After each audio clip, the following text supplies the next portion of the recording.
প্রিয় শিক্ষার্থী, তোমরা সবাই কেমন আছো? আশা করি ভালো আছো। আজকে আমাদের আরেকটি ক্লাস।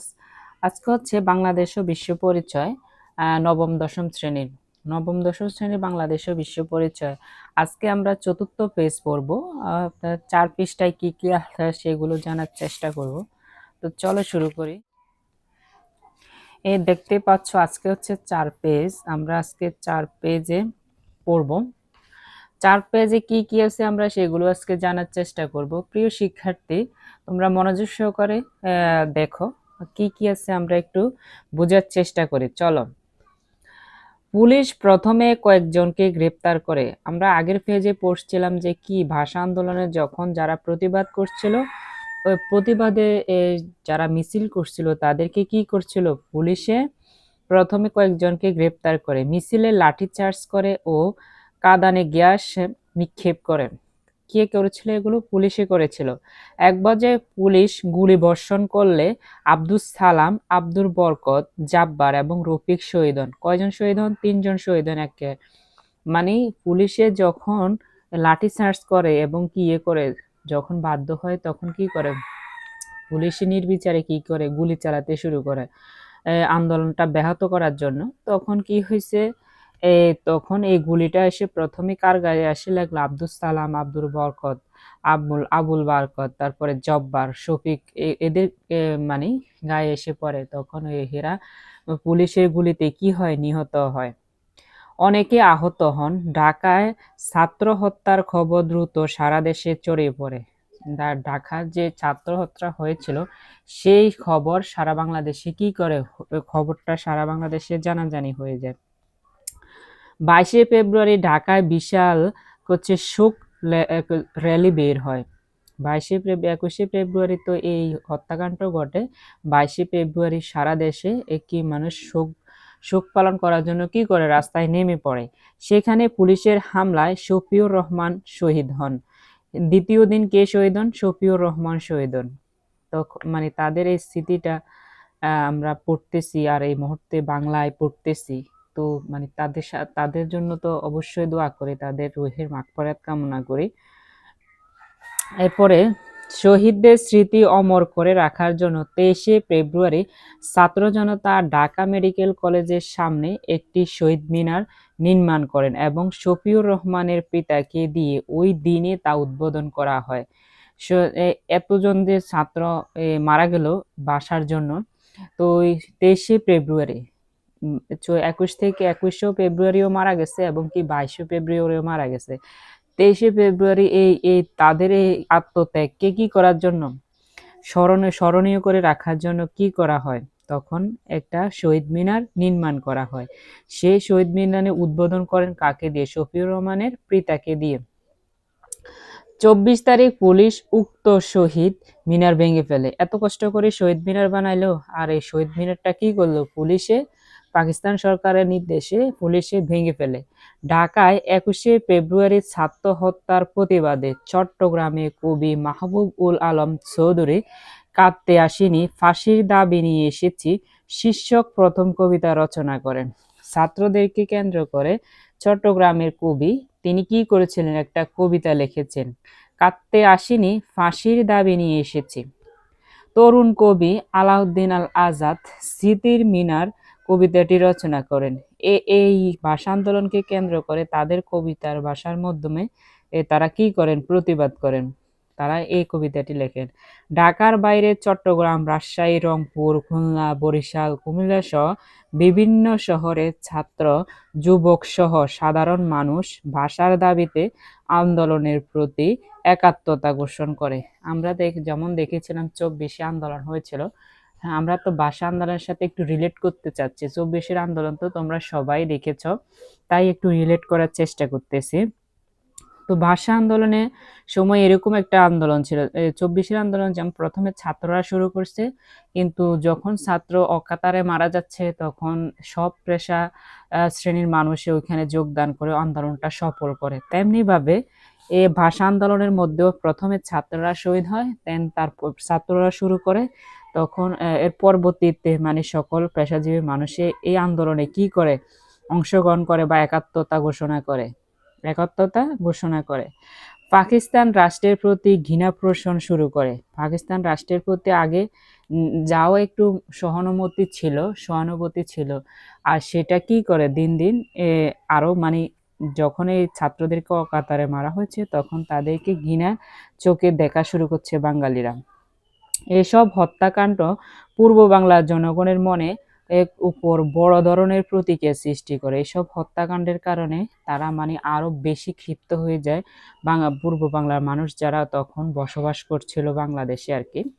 আব্দুল গাফফার চৌধুরী রচনা করেন আমার ভাইয়ের রক্তে রাঙানো ২১শে ফেব্রুয়ারি। এই গানটা এখনো পর্যন্ত যখন চালানো হয় কিন্তু আমাদের হৃদয় ছুঁয়ে যায়, আমাদের হৃদয় ভারাক্রান্ত হয়ে যায় এই গানটা যখন শুনি। আমার তো প্রায় ফেব্রুয়ারি মাস আসলে তো বেশিরভাগ এই গানটা শোনা হয়। এমনিতেও যদি কখনো ইউটিউবে ফেসবুকে এই গানটা যখন চোখের সামনে আসে তখন চোখে কিন্তু জল চলে আসে। যখন মনে হয় যে আমার ভাইয়ের রক্তে রাঙানো ২১শে ফেব্রুয়ারি আমি কি ভুলিতে পারি। আমার ভাই যারা পূর্বপুরুষরা তারা রক্ত দিয়েছে বিদায় আমরা এখন বাংলা ভাষায় কথা বলতে পারতেছি। তাই কিন্তু চোখে জল চলে আসে। আচ্ছা যাই হোক, আমি কি ভুলিতে পারি এই কথা, মানে এটা কি ভোলার কথা? এই কারণে আমরা যুগ যুগ ধরে তাদের আত্মার মাগফিরাত করি, মাগফিরাত কামনা করি, তাদের জন্য দোয়া করি। তা যতদিন বাংলাদেশ থাকবে ততদিন আমরা তাদেরকে রাখবো, স্মরণ করব। সঙ্গীত শিল্পী আব্দুল লতিফ রচনা ও সুর করেন ওরা আমার মুখের বাসা কাইরা নিতে চায়। তিনি এই গানটি রচনা করেন। তো আর তোরা ঢাকার শহর রক্তে বাসাইলির মতো সঙ্গীত বাসাইলির মতো সঙ্গীত মনির চৌধুরী জেলে বসে রচনা করেন কবর নাটক। তিনি কি রচনা করেন? কবর নাটক রচনা করেন। তিনি কি কবর নাটক রচনা করেন? ১৯৬৯ সালে জহির রায়হান রচনা করেছিলেন আরেক ফাল্গুন। এটাও স্বাধীনতার একটা গল্প আর কি, উপন্যাস। আরেক ফাল্গুন এটা একটা কি উপন্যাস। ভাষা আন্দোলনকে কেন্দ্র করে পূর্ব বাংলায় শিল্প, সাহিত্য ও সংস্কৃতি চর্চায় পাকিস্তান রাষ্ট্রের বিরুদ্ধে প্রতিবাদের ঝড় ওঠে। শিল্প এবং সাহিত্যের মাধ্যমে, সাহিত্য হচ্ছে উপন্যাস এবং কি শিল্প হচ্ছে নাটক, তারপরে নাটক, কবিতা, এসবের মাধ্যমে আমাদের পূর্ব বাংলা যেসব কবিরা ছিলেন তখনকার সময় ১৯৬৯ সালে, ৭০ সালে, ৭১ সালে যারা বা ৫২ সালে যারা কবি ছিলেন, লেখক ছিলেন, তাদের প্রতি তারা তাদের লেখার মাধ্যমে প্রতিবাদ জানান। যার যার অবস্থান থেকে সে প্রতিবাদ জানায়। যারা কবি সাহিত্যিক ছিলেন তাদের লেখার মাধ্যমে কি করেন? প্রতিবাদ জানান। বাঙালি জাতীয়তাবাদের চেতনা মূলধারার রাজনৈতিক আদর্শ হিসেবে গুরুত্বপূর্ণ স্থান করে নেয় তারা। তারা যে রাজনীতিবিদদের মনে কি করেন? মূলধারার রাজনীতিবিদদের আদর্শের কি করেন? গুরুত্বপূর্ণ স্থান করে নেন তাদের এইসব প্রতিবাদের ভাষা দিয়ে। ১৯৪৭ সালে সূচিত রাষ্ট্রভাষা আন্দোলন ১৯৪৮ থেকে ১৯৫২ সালে প্রতিবাদ ও রক্তক্ষয়ী সংগ্রামে রূপ লাভ করে। ১৯৪৭ সালে যেটা শুরু হয় সেটা ১৯৪৮ থেকে ৫২ সাল পর্যন্ত এটা কি করে? বহু সংগ্রামের মধ্য দিয়ে রূপ লাভ করে, সংগ্রামে কি করে? রূপ লাভ করে। ফলে পাকিস্তান সরকার বাংলাকে অন্যতম রাষ্ট্রভাষা হিসেবে স্বীকৃতি দিতে বাধ্য হয়। এই লম্বা একটা সময়ের মধ্যে প্রতিবাদ জানায় তারা ১৯৪৮ থেকে ১৯৫২ সাল পর্যন্ত, প্রায় অনেক বছর, এখানে ৪ বছরের মতো। এই ৪ বছরের তাদের আন্দোলন সংগ্রামের ফলে পাকিস্তান সরকার এক সময় কি হয়? বাধ্য হয় বাংলাকে রাষ্ট্রভাষা হিসেবে স্বীকৃতি দিতে। অবশেষে তিনি সেটাই করেন ও বাধ্য হয়ে কিন্তু আমাদের বাংলাকে মাতৃভাষাতে স্বীকৃতি দেন। ১৯৫৬ সালে পাকিস্তানের সংবিধানে বাংলা ভাষাকে পাকিস্তানের অন্যতম রাষ্ট্রভাষা হিসাবে অন্তর্ভুক্ত করা হয় কত সালে? 1956 সালে। 52 সালে তো স্বীকৃতি দেয়। 1956 ভাবে এটা পাকিস্তান যে সংবিধান আছে, এখন আমাদের বাংলাদেশের যে সংবিধান আছে, একটা হচ্ছে মৌখিকভাবে স্বীকৃতি দেওয়া, আর একটা হচ্ছে সংবিধানের অন্তর্ভুক্ত করা। দুটো কিন্তু মানে অনেক তফাৎ আছে। 1952 সালে সাধারণে স্বীকৃত দিছে, কিন্তু ফাইনালি 1956 সালে, আরো কয় বছর পর, 4 বছর পর এটা সংবিধানে অন্তর্ভুক্ত করা হয়, পাকিস্তানের অন্যতম রাষ্ট্রভাষা হিসেবে অন্তর্ভুক্ত করা হয়।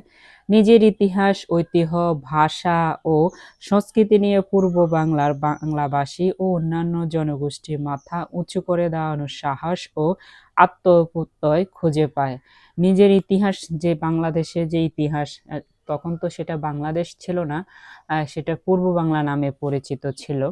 তো সেটার যে ঐতিহ্য ছিল, ইতিহাস ছিল, ভাষা ছিল, সংস্কৃতি ছিল, সেগুলো পাকিস্তান সরকার হচ্ছে তাদের উঠিয়ে দিতে চাইছিল, বা পাকিস্তানের যে কালচার সেগুলো আমাদেরকে দিতে চাইছিল, কিন্তু বাংলা জনগণ সেটা রুখে দিয়েছে তাদের আত্মত্যাগের মাধ্যমে। 1952 সালে ভাষা আন্দোলনের পর 50-এর দশকব্যাপী ছিল আমাদের আত্মনিয়ন্ত্রণ অধিকার প্রতিষ্ঠার প্রস্তুতিকাল। ভাষা আন্দোলন পরবর্তীকালে সকল রাজনৈতিক আন্দোলনের অনুপ্রেরণা জুগিয়েছিল। এই ভাষা আন্দোলনের পরে যত রাজনৈতিক আন্দোলন হয়েছিল, সেটাকে মানুষ অনুসরণ করে আন্দোলনগুলো মানে অগ্রযাত্রা শুরু করেছিল। এই আন্দোলন এই দেশের মানুষকে তাদের অধিকার সম্পর্কে সচেতন করে। ভাষা আন্দোলনে যখন সফল হয়, তখন বাংলাদেশের মানুষ এই অধিকার সম্পর্কে সচেতন হয়, যে তারা যে কোনো বিষয় আদায় করতে হলে আন্দোলন সংগ্রামের মধ্যে দিয়ে যেত আর কি। তারা অনুপ্রেরণা হিসেবে এটা কাজে লাগাইতো। পাকিস্তানি শাসন পর্বে এটি বাঙালিদের জাতীয় মুক্তির প্রথম আন্দোলন ছিল। জাতীয় মুক্তির মানে বাঙালি জাতির যে একটা মুক্তির আন্দোলন, জাতিগতভাবে যে আন্দোলন, সেই আন্দোলনের কি ছিল? এরপর হচ্ছে জাতীয়তাবাদের উন্মেষ। তো এখানে কি বলা হয়েছে? পশ্চিম পাকিস্তানে পাঞ্জাবি শক্তির বিপরীতে পূর্ব পাকিস্তানের জাতীয় সংহতির জন্য জাতীয়তাবাদের ধারণা জরুরি হয়ে পড়ে।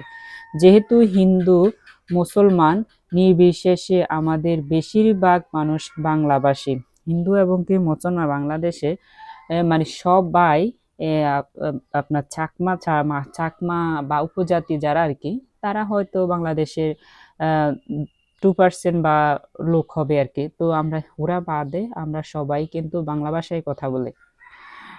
আমাদের বেশিরভাগ মানুষ বাংলাভাষী, কাজে বাংলাদেশি জাতীয়তাবাদের বিকাশে ভাষা আন্দোলন সবাইকে ঐক্যবদ্ধ করে। সবাইকে কি বলে? একসাথে একজোট করে। ঐক্যবদ্ধ মানে কি? একসাথে করা, একজোট করা।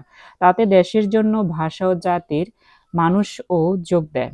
নিজস্ব জাতিসত্তা সৃষ্টিতে ভাষা ও সাংস্কৃতিক সম্পর্ক এবং গুরুত্ব পূর্ব বাংলার মানুষের কাছে অধিকতর অস্পষ্ট হয়ে ওঠে বাঙালি। তাহলে আমরা আজকের এই পার্ট থেকে কি বুঝতে পারলাম? আমরা বুঝতে পারছি যে সংগ্রাম করে আমাদের জন্য মাতৃভাষা বাংলা, যে ভাষাতে আমরা কথা বলতে পারতেছি, এখন যে পড়তেছি, সেই ভাষাটা মাতৃভাষা। এই মাতৃভাষাটা আমরা অনেক আন্দোলন সংগ্রামের মধ্য দিয়ে পেয়েছি। সেটা 1947 সাল থেকে সংগ্রাম শুরু হয়, যখন পাকিস্তান রাষ্ট্র সৃষ্টি হয়। তারপরে 48 সালে করে, 48 সাল থেকে আবার 52 সাল পর্যন্ত প্রায় 4 বছর বিভিন্নভাবে আন্দোলন সংগ্রাম করার পর 52 সালে এটা স্বীকৃতি পায়। আবার এটা আরো 4 বছর পর পরিপূর্ণভাবে স্বীকৃতি পায়, যখন পাকিস্তানের সংবিধানে এটা অন্তর্ভুক্ত হয়, সেটাও 1956 সালে। তো এর মাধ্যমে আমরা 1956 সালে পরিপূর্ণভাবে আমরা এটা স্বীকৃতি পাই। তো আমাদের এই ভাষার জন্য পৃথিবীর কোনো দেশে কোনো জাতি এই ভাষার জন্য এত মানুষ জীবন দেয় নাই। আমরা বাঙালি জাতি মাত্র জাতি, যারা আমরা ভাষার জন্য এত এত তাজা প্রাণ, এত আত্মত্যাগ করেছি। আমাদের দেশের আমাদের বাংলার দামাল ছেলেরা এত আত্মত্যাগ করেছে। তো প্রিয় শিক্ষার্থী, আজকের পড়া এই পর্যন্তই। তোমরা এই এটা থেকে অনেকগুলা এমসিকিউ আসতে পারে, যেমন কত সালে ভাষা আন্দোলন সংবিধানে অন্তর্ভুক্ত হয়েছে। তোমরা এটা ভালো করে একবার পড়বা, 2-3 বার করে পড়বা, দেন তারপরে তোমরা এই প্রশ্নগুলো অটোমেটিকলি তোমাদের মনে চলে আসবে বা মুখস্থ হয়ে যাবে, তোমরা উত্তর দিতে পারবে। দেখা হবে নেক্সট ক্লাসে, সে পর্যন্ত ভালো থাকবে। আল্লাহ হাফেজ।